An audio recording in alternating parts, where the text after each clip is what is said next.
लड़कियां एक से एक बढ़कर खूबसूरत। इन मुहाफिजों में से एक ने, जो सुल्तान पर तीर चलाने वाले की तलाश में गए थे, बताया था कि उन्होंने तमाम इलाका छान मारा। उन्हें कोई आदमी नजर नहीं आया। दूर पीछे गए तो ये लोग 3 ऊंटों के साथ डेरा डाले हुए थे। क्या उनकी तलाशी ली है? एक सालार ने पूछा। ली है, मुहाफिज ने जवाब दिया। ये कहते हैं कि ताजिर हैं। उनका सारा सामान खलवा कर देखा है, जामा तलाशी भी ली है। उनके पास इन खिंजरों के सिवा और कोई हथियार नहीं। उसने 5 खिंजर सुल्तान अय्यूबी के कदमों में रख दिए। हम मुराकिश के ताजिर हैं, एक ताजिर ने कहा। सिकंदरिया तक जाएंगे। 2 रोज गुजरे हमारा क़याम। यहां से 10 कोस पीछे था। परसों शाम ये लड़कियां हमारे पास आए। उनके कपड़े भीगे हुए थे। उन्होंने बताया कि यह मुसल्ली की रहने वाली हैं। उन्हें ईसाई फौज का एक कमांदार घरों से पकड़कर साथ ले आया और एक बहरी जहाज में जा सवार किया। उनके माँ बाप गरीब हैं। ये कहती हैं कि बेशुमार जहाज और किश्तियां चल पड़े। लड़कियों वाले जहाज में चंद और कमांदर किस्म के आदमी थे और उनकी फौज भी थी। वो सब इन लड़कियों के साथ शराब पीकर ऐश व इशरत करते रहे। इस साहिल के करीब आए तो जहाजों पर आग के गोले गिरने लगे। तमाम लोग जहाजों से समंदर में कूदने लगे। इन लड़कियों को उन्होंने एक किश्ती में बैठाकर जहाज से समंदर में उतार दिया।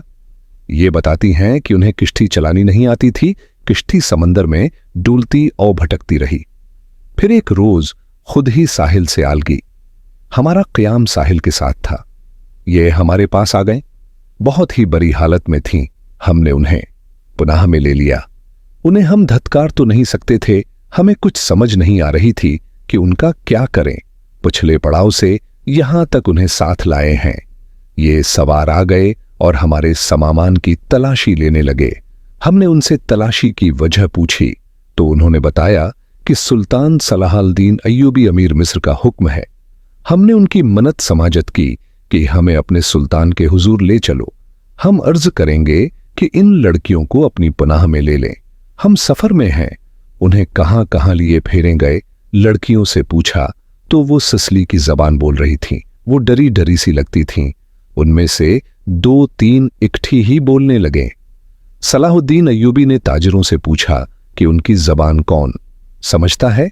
एक ने बताया कि सिर्फ मैं समझता हूं। ये इल्तजा कर रही है कि सुल्तान उन्हें पनाह में ले ले।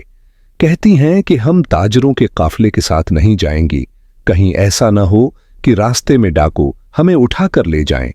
इधर जंग भी हो रही है। हर तरफ ईसाइयों और मुसलमानों के सिपाही भागते दौड़ते फिर रहे हैं। हमें सिपाहियों से बहुत डर आता है। हमें जब घरों से उठाया गया था तो हम सब कनवारी थीं। इन फौजियों ने बहरी जहाज में हमें तवायफें बनाए रखा है। एक लड़की ने कुछ कहा तो उसकी जबान जानने वाले ताजिर ने सुल्तान अय्यूबी से कहा, ये कहती है कि हमें मुसलमानों के बादशाह तक पहुंचा दो। हो सकता है उसके दिल में रहम आ जाए। एक और लड़की बोल पड़ी। इसकी आवाज रंधियाई हुई थी। ताजिर ने कहा, यह कहती है कि हमें ईसाई सिपाहियों के हवाले न किया जाए। मैं मुसलमान हो जाऊंगी बशर्ते का कोई अच्छी हैसियत वाला मुसलमान मेरे साथ शादी कर ले। 2-3 लड़कियां पीछे खड़ी मिना छुपाने की कोशिश कर रही थीं। उनके चेहरों पर घबराहट थी। बात करते शर्माती या डरती थीं। सलाहुद्दीन अय्यूबी ने ताजिर से कहा, उन्हें कहो कि ये ईसाइयों के पास नहीं जाना चाहते। हम उन्हें इस्लाम कबूल करने पर मजबूर नहीं कर सकते। ये लड़की जो कह रही है कि मुसलमान हो जाएगी बशर्ते का कोई मुसलमान उसके साथ शादी कर ले, उसे कहो कि मैं उसकी पेशकश कबूल नहीं कर सकता। ये खौफ और मजबूरी के आलम में इस्लाम कबूल करना चाहती है। उन्हें बताओ कि उन्हें मुझ पर एतमाद है तो मैं उन्हें इस्लाम की बेटियों की तरह पनाह में लेता हूं। अपने दाराल हुकूमत में जाकर ये इंतजाम कर दूंगा कि उन्हें ईसाई राहबों या किसी पादरी के पास भिजवा दूंगा। पादरी यरूशलेम में होंगे। दूसरी सूरत यह है कि जब ईसाई कैदियों को आजाद किया जाएगा तो मैं कोशिश करूंगा कि उनकी शादियां काबिल एतमाद और अच्छी हैसियत के कैदियों के साथ कर दूं। उन्हें यह भी बता दूं कि किसी मुसलमान को उनसे मिलने की इजाजत नहीं होगी और न उन्हें इजाजत होगी कि किसी मुसलमान से मिलें। आन की जरूरियात और इज्जत का ख्याल रखा जाएगा। ताजिर ने लड़कियों को उनकी जबान में सुल्तान अय्यूबी की सारी बातें बताईं तो उनके चेहरों पर रौनक आ गई। वो उन शराइत पर रिजामंद हो गए। ताजिर शुक्रिया अदा करके चले गए। सलाहुद्दीन अय्यूबी ने लड़कियों के लिए अलग खीमा लगाने और खीमे के बाहर हर वक्त एक संतरी मौजूद रहने का हुक्म दिया। वो खीमे की जगह बताने ही लगा था कि छिसलीबी सुल्तान अय्यूबी के सामने लाए गए। वो बहुत ही बुरी हालत में थे। उनके कपड़े भीगे हुए थे, कपड़ों पर खून भी था, रीत भी। उनके चेहरे लाशों की मानंद थे। उनके मुतालिक बताया गया कि 1.5-2 मील दूर साहिल पर बेसुध पड़े थे। वो टूटी हुई किश्ती पर तैर रहे थे। एक दिन किश्ती पानी भर जाने से डूब गई। ये सब तैरकर साहिल तक पहुंचे। किश्ती में 22 आदमी सवार हुए थे। सिर्फ ये 6 जिंदा बच्चे, इनसे चला नहीं जाता था। ये मिली लश्कर के सिपाही थे। वो सब धड़ाम से बैठ गए। इनमें से एक चेहरे मुहरे से लगता था कि मामूली सिपाही नहीं है। वो कराह रहा था। इसके कपड़ों पर खून का हल्का हल्का पतला हो रहा था।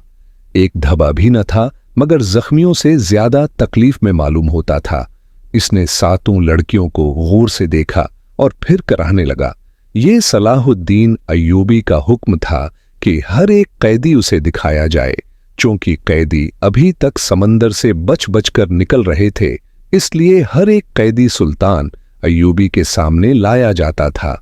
इसने कैदियों को भी देखा, किसी से कोई बात न की। अलबत्ता इस कैदी को जो सबसे ज्यादा कराह रहा था और जिसके जिस्म पर कोई जख्म भी न था, सुल्तान ने गौर से देखा और आहिस्ता से अपने सालारों से कहा, अली बिन सफियान अभी तक नहीं आया।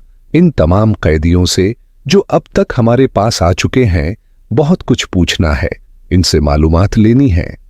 उसने इस कैदी की तरफ देखकर कहा, यह आदमी कमानदार मालूम होता है, उसे नजर में रखना और जब भी अली बिन सफियान आए तो उसे कहना कि उससे तफसीली पूछ-गुछ करे। मालूम होता है उसे अंदर की चोटें आई हैं, शायद पसलियां टूटी हुई हैं। इन्हें फौरन जख्मी कैदियों के खीमों में पहुंचा दो, उन्हें खिलाओ और उनकी मिरहम पट्टी करो। कैदियों को इस तरफ ले जाया गया जिस तरफ जख्मी कैदियों के खेमे थे। लड़कियां उन्हें जाता देखती रहें, फिर इन लड़कियों को भी ले गए। फौज के खीमों से थोड़ी दूर लड़कियों के लिए खीमा नस्ब किया जा रहा था। वहां से कोई 100 कदम दूर जख्मी कैदियों के खीमे थे। वहां भी एक खीमा गाड़ा जा रहा था और 6 नए जख्मी कैदी जमीन पर लेटे हुए थे। लड़कियां उनकी तरफ देख रही थीं। दोनों खीमे खड़े हो गए।